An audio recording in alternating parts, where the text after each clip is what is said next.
खरा दिन संध्या बेले होता झिपझिप वर्षा सहित जदि एमती टिके गरम गरम आलुचप मिल जाए खाइबापी पूरा मजा आसी जाए। आलुचप तो आम समस्ते बनई था कि समस्त बनइबार प्रोसेस टिके अलग थाए। तो आज मो प्रोसेस रे आपण मानक शेयर करी आज आलुचप रेसिपी जोटा कि खाइबापी बहुत ही टेस्टी लगी थाए।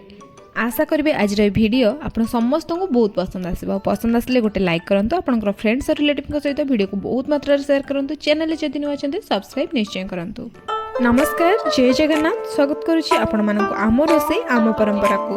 तेबे डेरी न करी चलतु स्टार्ट करवा आज टेस्टी टेस्टी आलुचप रेसिपी। तो आलुचप बनायापी मुझे यही सब जिनस को नहीं 4टा पियाज ताको एमती काटिकी नहीं 8-10टा लंका को नहीं रसुण नहीं 4टा को तार कोला बाहर करके आउ नहीं ढेर सारा भुरसुंगा पत्र आउ 2 इंच अदा। आपण चाहिए को मिक्सचर जार एमती ग्राइंड करें नहले आपण या छेचिकी भी यूज करेंगे। किंतु जदि मिक्सचर जार ग्राइंड कर पूरा प्लेन भाव में बिल्कुल भी ग्राइंड करेंगे। आपण या पूरा खद खदड़ा करके ग्राइंड करेंगे। जदि पूरा प्लेन भाव में ग्राइंड कर यार टेस्ट सेतिकी आसबनी जेतिकी एमती दर खदड़ा होकर ग्राइंड होते आसब। तो देखिपुंट या एमती पूरा खदड़ा खदड़ा करके ग्राइंड करके नहीं आसी। एबे जीवा नेक्स्ट प्रोसेस को से गोटे कड़ाई को गरम कर नहीं कड़ाई गरम है आम ये देदेबा तेल। तो बड़ चामच मापिले यहाँ 5 ରୁ 6 चामच तेल हम। सान चामच मापिले या 10 ରୁ 12 चामच भाई तेल हो छोट चामच। तो ये मुझे तेल गरम कलापर देदेबा गोटे छोट चामच जीरा। जीरा टिके फुटीगला जो मसला सब आम बनई रखी ना से मसला को देदेबा। ये देखिपे जेहेतु आम मसला भुरसुंगा पत्र क्वांटिटी अधिका देइचंती तो मसला आमर ग्रीन ग्रीन देखा। तो एमती ही जदि आप बनाऊँच ना यार टेस्ट गोटे अलग आसब, बहुत ही बढ़िया टेस्टी लगी थाए। तो या भल भाव में तेल रे मिक्स कर नहीं जाऊँगी। ये आम बिल्कुल भी ये लुण हलदी गुंड भी मुझे ऐड करनी टी भल भाव में गोली नाला ये देखिपुंट टी पानी टाइप्र बाहरी आमती पानी टाइप्र बाहरी आसला मुझे हलदी गुंड मिसेली। जदि आपंकर मिक्सचर जार किसी लगिकी रही जाइए मसला ताले आपन टिके पानी देखिए ये मिसई पारे। तो ये मुझे हलदी गुंड और हलदी गुंड को भल भाव में मसला सहित मिक्स कर नहीं जाऊँगी। तो हलदी गुंड मिसेकी मुझे बेसी टाइम कुक करनी, बस 1 ରୁ 2 मिनिट जाए को एमती कुक कलापर आम ये ऐड करवा लुण। तो लुण आप स्वाद अनुसार ऐड करेंगे। मुझे गोटे बड़ चामच लुण ऐड कर मसला को देखिकी आलू को देखिकी आप ऐड करेंगे ये लुण को। तो लुण को भल भाव में मिक्स कर नहीं जाऊँगी। केवल मिक्स करार अच्छी कसेबार ना। मिक्स कर नहीं गली मिक्स कलापर एबे ऐड करने काश्मीरी रेड चिल्ली पाउडर ताकू गोटे छोट चामच पाखापाखि ऐड करी भल भाव में मिसई नहीं जावा। या भल भाव में मिक्स कलापर आम ए ऐड करवा ये मीट मसला जोटा कि पूरा पूरी ऑप्शनल अच्छी। आपड़ चाहिए जदि ऐड करेंगे ना तो आप स्किप भी करेंगे। तो या बहुत अधिक आमको ऐड करार ना, बहुत ही कम ऐड करार अच्छी। 2-3 पिंच केवल मीट मसला आमको ऐड करार अच्छी। ध्यान रखुवे जमती भी कि मसला आपंकर बिल्कुल भी तले न लगी जाए। मसला तले लगिगले खाइबापी बिल्कुल भल लगे और मसलार टेस्ट भी पूरा खराब हो। तो देखिपुंट ये मुझे अल्प टिके मिसेकी भल भाव में कसेबा। ये आमको कौन भी जिनस ऐड करार ना। तो एतिकी मसला आम ऐड करी चाहिए आप धनिया गुंड भी ऐड करेंगे।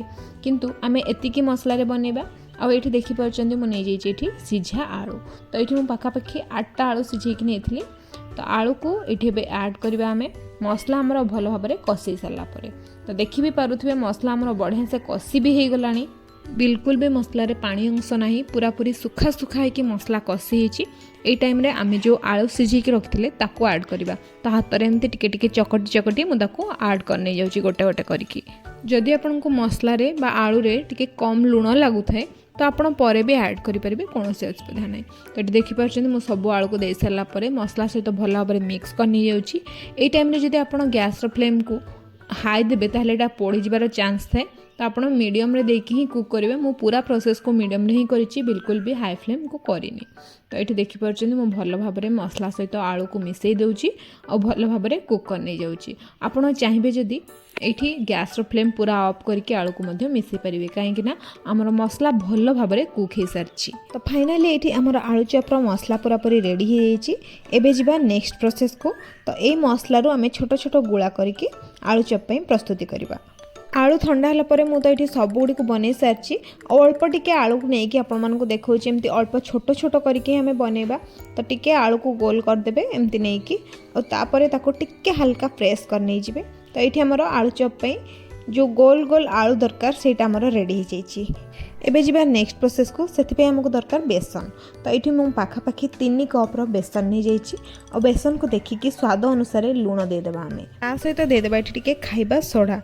तो 3-4 पिंच ये खाइबा सोडा मु ऐड करिछि। सब जिनस को स्पून रे टिके सुखिलारे एमती मिक्स करनी जीवा।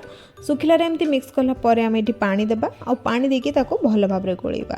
ध्यान रखिबे बहुत सारा पानी एकाथरे बिल्कुल भी ढाली देबेनी, अल्प अल्प करके पानी ढालिबे और एको भल भाबरे गोळेबे जेमति कि कोनोसी भी लॉन्ग सीटी न रहे। तो देखि पाउछन्ती मु एको स्पून रे भल भाबरे गोळौची। आपण चाहिले हाथ रे भी गोळेई परिबे जेमति कि मुझे आपको प्रथम रू कही रखी कि ये आप एकाथरे बिल्कुल भी पानी ऐड करेंगे, अल्प अल्प जमी मुझे ऐड करुँची आपण मैंने भी सेमती अल्प अल्प करके पानी ऐड करूँ और या एमती गोलांतु। जदि एकाथरे ऐड करुँच ना ताहले ये पानिया हो जिबार भी संभावना अच्छी। से आप एमती अल्प अल्प पानी ऐड करूँ और गोटे परफेक्ट बैटर बनातु। ध्यान रखिए जदि आपंकर बैटर पूरा परफेक्ट ना ना आपंकर आलू चपरे बा आलू रे जो बेसनटा लागबनी, जदि अधिका पतला हो गला और जदि अधिका मोटा है ताहले खाइबा बिल्कुल भी भल लागबनी। तो देखिकी मीडियम कंसिस्टेंसी रखिए बैटर को जमती ये मु रखी देखी पार्टी केते परफेक्ट कंसिस्टेंसी हो जाइए बैटर। तो एमती ही रखिए बैटर कंसिस्टेंसी। आउ एपटे तेल को गरम कर नहीं जाइए कड़े तेल पूरा भल भाव में गरम है बेसन रे ये आलू को बुड़ेबे और डायरेक्ट तेल रे जेमती आपण मैंने वीडियो रे देखुचंती बस एमती ही करेंगे। तो देखिपार्टी मुझे स्पून रे आपन को देखी प्रथम थरटा तापर मो हाथ रे ही करिछि। एठी देखिपार्टी बहुत सारा ये पकई भी सारी जेतिकी आपणकर कड़े धरी पार ना आप सेतिकी ही पकेबे कड़े ये मुझे देखौछि भी आपण को पकईकी एमती ही आपण मैंने पकेबे गोटे गोटे करिकी। प्रथम मुझे किछटा पकई देथिले आ किछटा आपण को पकईकी देखुछि। तो ये तेल आपड़ जो हिसाब से देथिबे से हिसाब से कड़े आपड़ दे पारिबे आलू चॉप को। गोटे थर एमती मो प्रोसेस रे आलू चॉप बनैला परे आपड़ सब बेले चाहिए एमती ही बनैकी खाइबा पई। तो आलू चॉप को एमती दे सारला परे ताको एमती पूरा पूरी ओलट पलट करिकी कुक करबा आमे। कहीं आलू चॉप टिके टिके लागी लागी जाइथिबो ताको एमती ओल्ट पाल्ट करदेले से परस्परठू टिके छाड़ी जिवो और बढ़िया भाव में कुक भी हो पार। तो देखि पारुछन्ती मोर आलू चॉप टिके टिके लागी जाइथिला आ ताको मैं पूरा पूरी छड़े नहीं कि ताको ओलट पालट करके भल भाव में कुक कर नहीं जाउची।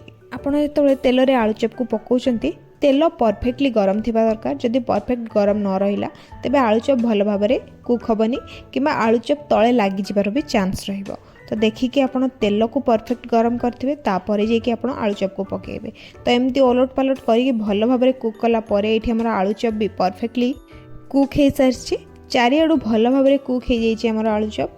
तो ये आम आलू चॉप को बाहर कर आनिबा तेल। आलू चॉप बनाया बिल्कुल भी अधिका टाइम लगे, यहाँ बनवा भी बहुत इजी। तो आपण मैंने केबे भी बनैकी खाई पारे। तो या मुझे तेल भल भाव में बाहर कर नहीं आसुची जमती बिल्कुल भी तेल लगी रही सेमती टिके भल भाव में बाहर करके नहीं आसबे। देखिपार्टी आमर आलू चॉप परफेक्टली रेडी हो जाइए खाइबापी। आपण मैंने भी एमती टेस्टी टेस्टी आलू चॉप बनातु और आपणकर घर लोकों सहित या बसिकी एंजॉय करंतु। पुणी देखा गोटे नुआ वीडियो रे। रहुछि धन्यवाद। जय जगन्नाथ।